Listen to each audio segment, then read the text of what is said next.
I'm Paul Perkins with the check of your ag weather. Our highs tomorrow are once again mostly 5 to 10 degrees warmer than normal in the mid to upper 80s. West central Nebraska into the Sandhills, slightly cooler with highs in the low 80s.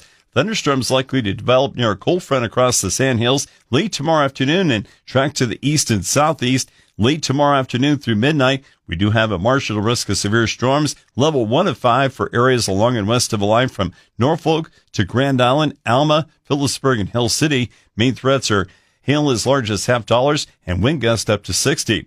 Localized heavy rain amounts of 2 to 3 inches a possibility, with storms moving over the same area. As low pressure slowly moves across the plains, thunderstorms will remain likely Wednesday through Wednesday night before tapering off by Friday.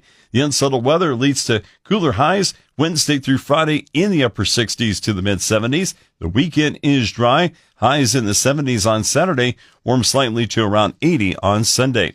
Despite the late week cooling trend, the long-term forecast continues the outlook of warmer than normal temperatures this weekend through September 28th for Nebraska, Kansas, and nearly all of the U.S.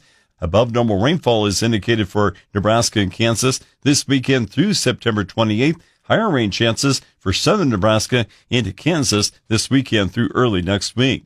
Key weather factors impacting the markets include rain across the western Corn Belt, Argentina, Europe, and Australia, and the start of wet season rain in central Brazil. Across the central and southern plains, areas of heavy rain delayed the dry down of corn and soybeans, while other areas found the rainfall favorable, especially for planting and establishment of winter wheat. Starting tomorrow, rain increases across the nation's midsection, with 5-day rainfall reaching 2 to 4 inches in parts of Nebraska, South Dakota, and nearby states. The rain across the western Corn Belt, mostly unfavorable, though, for maturing crops and harvest, but could reduce the drought along with getting water into the Mississippi River.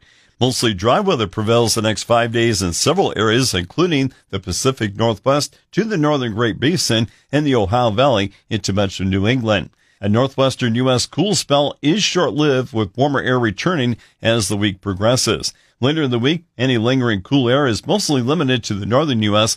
and parts of the Rockies. The core of warmer than normal temperatures builds eastward, with late week highs reaching 90 as far north as the Ohio Valley. This weekend, slow-moving rain in the central U.S. spreads eastward early next week. Temperatures continue to be warmer than normal through next week, but cooler air may start to move into the western U.S. late next week.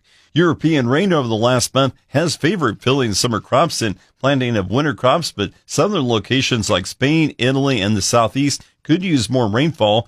Western Australia rainfall this past weekend moves through eastern areas with needed rainfall early this week, but not all areas are expected to receive the rain they need.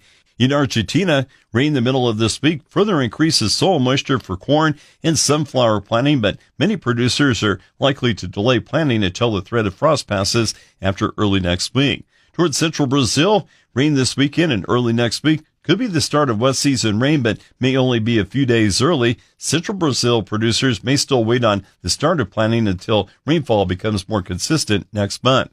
Southern Brazil spring planting is underway where soil moisture conditions are favorable. With the check of ag weather, I'm Paul Perkins.